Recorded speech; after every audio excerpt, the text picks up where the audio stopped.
Hello guys, welcome to my YouTube channel. आज के इस वीडियो में हम बात करने वाले हैं कॉल लेटर और काउंसलिंग प्रोसीजर के बारे में। तो आइए चलिए वीडियो स्टार्ट करते हैं।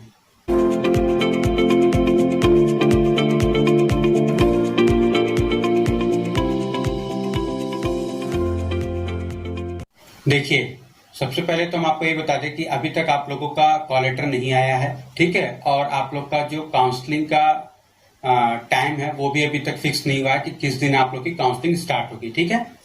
तो सबसे पहले जो सवाल आप लोग मुझसे पूछते हैं कि सर काउंसलिंग में जो हमारा कॉल लेटर है वो कहाँ आएगा, ठीक है। तो देखिए, पहला चीज कि वो आप जो आपने मेल आईडी दिया होगा अपना, ठीक है, साइनिंग के वक्त, उस मेल आईडी पर आपका कॉल लेटर आपको जाता है, प्लस आपका जो काउंसलिंग पोर्टल है आप वहां से जाकर के अपना जो भी कोर्स होगा यूजी या पीजी, आप वहां से जाकर के जैसे आप लॉग इन है करते हैं, वहां पर भी आपको एक ऑप्शन मिल जाता है। अभी इस वीडियो में आपको मैं दिखाऊंगा, तो वहां से भी आप जाकर के अपना कॉल लेटर डाउनलोड कर सकते हैं, ठीक है। पहली चीज। दूसरा, आपके कॉल लेटर आने की जो डेट है, ठीक है, वो लगभग मान के चलिए कि आपको 10 अक्टूबर से लेकर के 12 अक्टूबर के बीच में आपके कॉल लेटर आ सकते हैं, ठीक है। ये पूरे चांसेस हैं कि इसी डेट के बीच में या 12 अक्टूबर तक आपके मोस्ट प्रोबेबली कॉल लेटर आ जाने चाहिए। और कॉल लेटर आने के बाद आपको कम से कम 3 दिन का गैप मिलता है। फॉर एग्जाम्पल, अगर मान लीजिए कि आज 9 तारीख को अगर आपका कॉल लेटर आता है तो आपकी जो काउंसलिंग स्टार्ट होगी वो 12 तारीख से स्टार्ट होगी, ठीक है।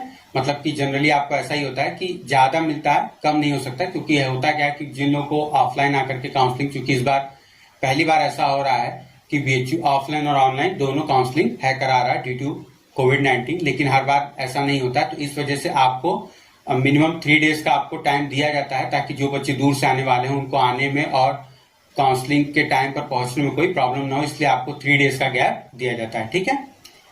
तो ये हो गई चीज। अब आपका अगर मान लीजिए कि 12 तारीख को कॉल लेटर अगर आपका आता है, तो आप मान के चलिए कि आपकी जो काउंसलिंग स्टार्ट होगी वो मिनिमम 15 तारीख से स्टार्ट होगी, ठीक है। तो ये हो गया। अब उसके बाद बहुत से बच्चे मुझसे कमेंट सेक्शन में बोल रहे हैं कि सर आपने कट ऑफ बहुत ज्यादा हाई बता दिया, या बहुत से बच्चे बोल रहे हैं कि सर पिछले साल 2019 में 2300 रैंक तक हुआ था एडमिशन, इस बार आप बहुत कम बता रहे हैं, बहुत जो है कि ऐसा हो रहा है। देखिए, इस बार जो भी कट ऑफ है वो पिछले साल के अकॉर्डिंग नहीं जाएगा, हर साल के अकॉर्डिंग से अलग जाएगा। उसका रीजन ये है कि देखिए, हर साल आप लोग को पता है कि बीएचयू जो काउंसलिंग था करा था इस साल से पहले तक, वो काउंसलिंग ऑफलाइन होती थी वेन्यू पर आकर के, ठीक है। अभी क्या है, इस साल आपको बीएचयू ने ऑफलाइन और ऑनलाइन दोनों काउंसलिंग की छूट दे दी है, ठीक है। जो लोग नहीं आ पाएंगे उन लोगों के लिए ऑनलाइन, और जो लोग आ पाएंगे उन लोगों के लिए ऑफलाइन काउंसलिंग, दोनों प्रोसेस बीएचयू ने कर रखा है।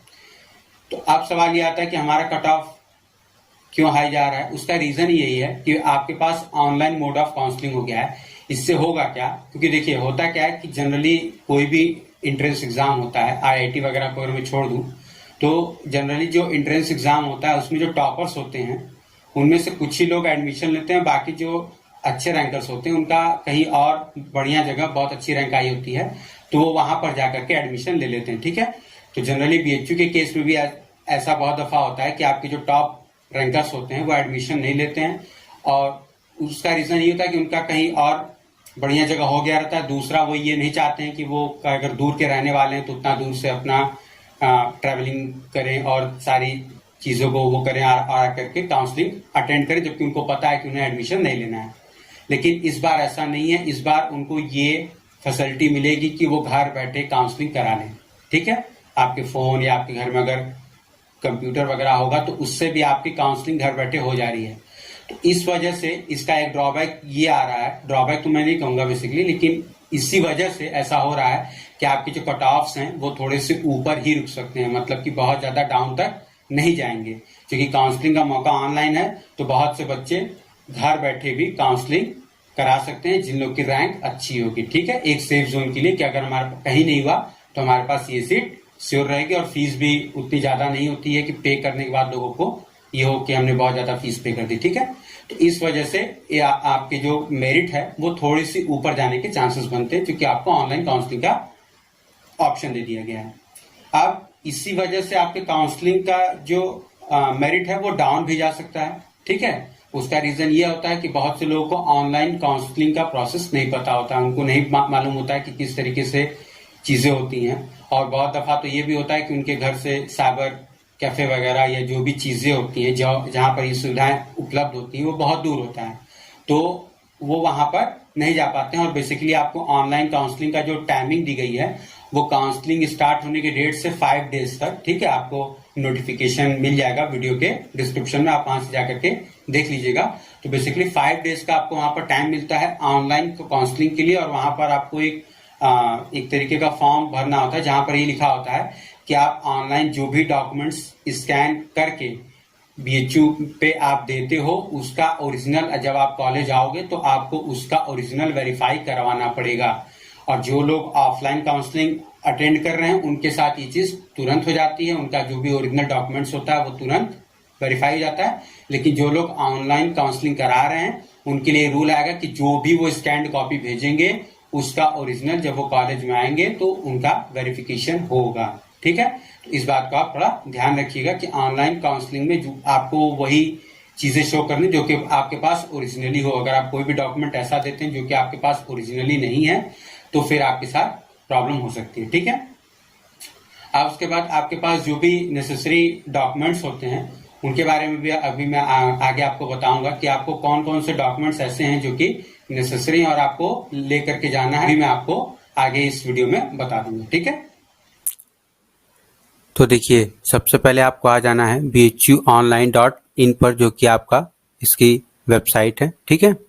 यहाँ पर आने के बाद अब आपको नीचे आना है और आपका ये जो काउंसलिंग पोर्टल लिख रहा है इस ऑप्शन पे आपको टिक करना है, ठीक है। तो देखिए ये हमारे पास खुल गया है। अब इसमें आप चाहें तो जा करके आप डायरेक्ट जो भी आपका यूजी या पीजी जो भी आपका काउंसलिंग है आप जा करके उसमें डायरेक्ट देख सकते हैं अपना कोर्स डाल करके कि आपका अभी काउंसलिंग शेड्यूल जारी हुआ है कि नहीं हुआ है, ठीक है। या आप जा करके यहाँ पर डायरेक्ट देख सकते हैं। तो बेसिकली हमें आपको यहाँ पर ये बताना है कि आपके पास कौन कौन से ऑप्शंस आ जाते हैं जब भी आपके पास लॉगिन करने का ऑप्शन मिलता है, ठीक है। तो देखिए सबसे पहले हमारे पास यहाँ पर आ जाता है रूल्स एंड प्रोसीजर। तो इसमें अगर आप देखेंगे तो इसमें बेसिकली आपको वो सारे रूल्स दिए रहते हैं जिनके थ्रू आप अपना काम कर सकते हैं।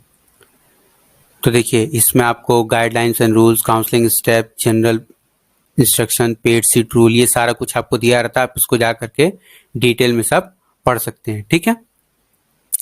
अब उसके बाद हमारे पास जो ऑप्शन आता है वो आता है शेड्यूल का। तो ये आपको बाहर मैंने बता दिया कि आप वहां से जाकर के भी चेक कर सकते हो और यहाँ से भी चेक कर सकते हैं, ठीक है। कॉल लेटर आपका इस पोर्टल पे भी आता है और आपने जो अपना मेल आईडी दिया हुआ है वहां पर भी आता है। और ध्यान देने वाली बात यह है कि बहुत से बच्चे बोलते हैं कि सर मैंने अपना ईमेल आईडी भूल गया हूँ या पासवर्ड भूल गया हूँ।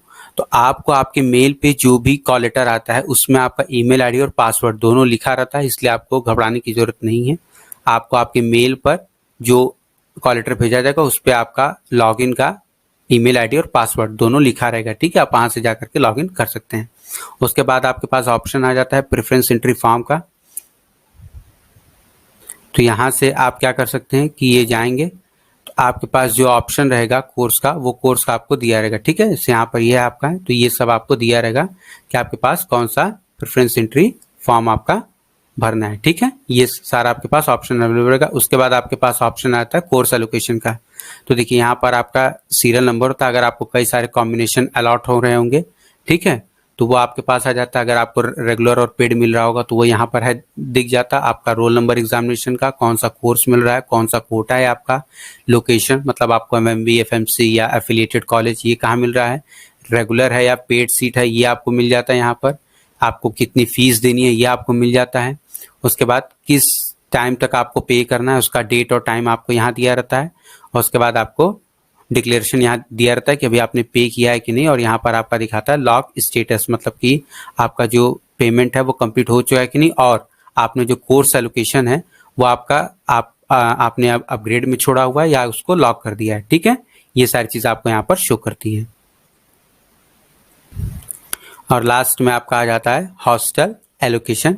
इसमें जब आप जाएंगे तो इसमें आपका रोल नंबर जो भी आपका एग्जामिनेशन का होगा, उसके बाद हॉस्टल नेम, आपको कौन सा हॉस्टल मिला है, हॉस्टल की फीस कितनी है और उसकी फीस पेमेंट की क्या डेडलाइन है, ये आपको ये सब यहाँ पर दिया रहता है। ठीक है, तो देखिए अब हमारे पास बेसिकली एक कॉल लेटर का सैंपल है, जिसमें मैं आपको बता दूं कि हमारे पास जो ये चीज़ें आपको दिख रही हैं नोट में, ये सारे आपको ध्यान से होती हैं पढ़नी, क्योंकि इस सारे में आपको एक इम्पॉर्टेंट इंस्ट्रक्शंस दिए होते हैं और ये सारी बातें आपको ध्यान रखनी होती है at the time of counselling. ठीक है, अब उसके बाद आपके पास जो चीज़ ज़रूरी आती है वो आती है कि आपको, तो देखिए हमारे पास आ जाते हैं लिस्ट ऑफ एसेंशियल डॉक्यूमेंट्स। ठीक है, कौन कौन से डॉक्यूमेंट्स हमें चाहिए होते हैं, तो उसमें आपका पहला आ जाता है मार्कशीट, जो भी आपने एग्जामिनेशन पास कर लिए हैं उसका। दूसरा आपके पास आता है कि अगर आप अपीयरिंग हैं, आपके पास कोई ऐसी मार्कशीट है जो कि आपके पास अभी प्रेजेंटली नहीं, आपने उसका एग्जाम दिया हुआ है केवल, तो उसके लिए आपको एक अंडरटेकिंग होता है देना कि आप 31 दिसंबर 2020 तक आप वो चीज जमा कर दोगे कॉलेज में। ठीक है, ये आपको लिख करके वहां देना होता है। उसके बाद आपके पास आ जाता है क्लास 10th या उसके इक्विवेलेंट का जो भी मार्कशीट होता है वो आपको होता है देना। उसके बाद आपको देना होता है कास्ट सर्टिफिकेट। तो बहुत से बच्चे पूछते हैं कि सर स्टेट लगेगा या सेंट्रल लेवल का लगेगा, तो देखिए मैं उनको बता दूं साफ साफ, इसमें लिखा हुआ है कि आपके पास डिस्ट्रिक्ट मजिस्ट्रेटेड का जो साइन होता है, ठीक है, मतलब आपका जो डीएम का साइन होता है वही कास्ट सर्टिफिकेट वैलिड होगा, मतलब उस पर डीएम का साइन होना चाहिए। अगर डीएम का साइन नहीं उस पर, तो आपके पास अभी टाइम है, जाकर के उस पर डीएम का साइन करवा लीजिए, वही कास्ट सर्टिफिकेट केवल वैलिड माना जाएगा। ठीक है,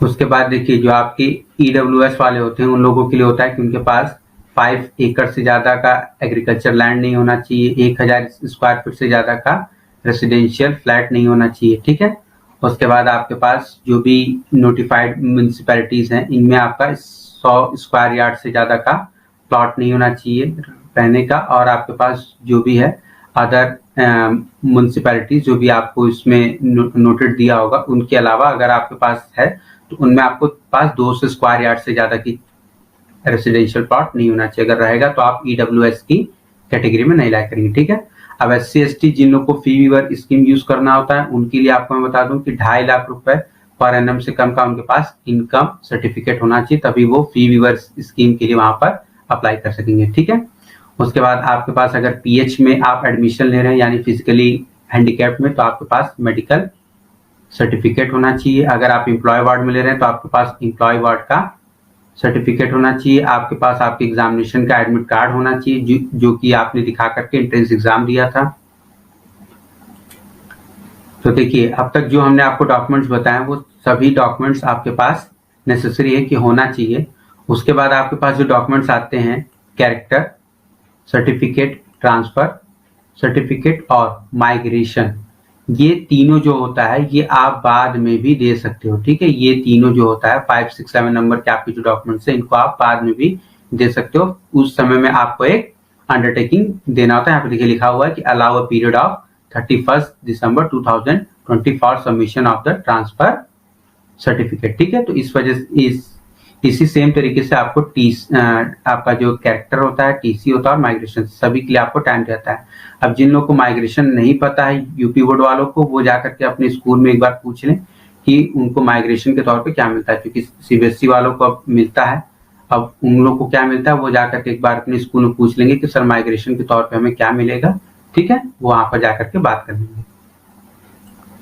अब देखिए उसके बाद आपके काउंसलिंग का जो रूल्स होते हैं बहुत ही ज्यादा होते हैं, ये बहुत ज्यादा पेजेस में होता है। तो बेसिकली मैं आपको जो इम्पोर्टेंट है वो सब बता दिया हूँ। उसके अलावा मैं इसका आपको वीडियो के डिस्क्रिप्शन में आपको PDF फॉर्म में दे दूंगा, इंग्लिश और हिंदी दोनों लैंग्वेज में। आप वहां से जाकर के उसको डाउनलोड करके देख लीजिएगा, पढ़ लीजिएगा कि आपको क्या चीजें जरूरी हैं और क्या चीजें आपको समझ में नहीं आ रही। ठीक है, तो देखिए जो भी चीजें मैंने अभी आपको बताई, आई होप आप लोग को वो सारी चीजें समझ में आ गई होंगी। अगर फिर भी आपके दिमाग में कोई भी टाइप का डाउट रहता है या कोई भी ऐसी चीज जो मैंने इस वीडियो में नहीं बताई है तो आप मुझे कमेंट सेक्शन में लिख दीजिएगा। मैं वहां से पूरा ट्राई करूंगा कि आपकी जो भी क्वेरीज है उनका प्रॉपरली रिस्पॉन्स कर सकूं। ठीक है, अगर आपको वीडियो अच्छी लगी हो तो प्लीज वीडियो को लाइक करिए, शेयर करिए और मेरे चैनल को सब्सक्राइब कर लीजिए। साथ ही साथ बेल आइकन भी प्रेस कर दीजिएगा ताकि मेरे चैनल पर आने वाली वीडियोस की नोटिफिकेशन आपको मिल जाए। तो मिलते हैं नेक्स्ट वीडियो में, तब तक के लिए थैंक यू।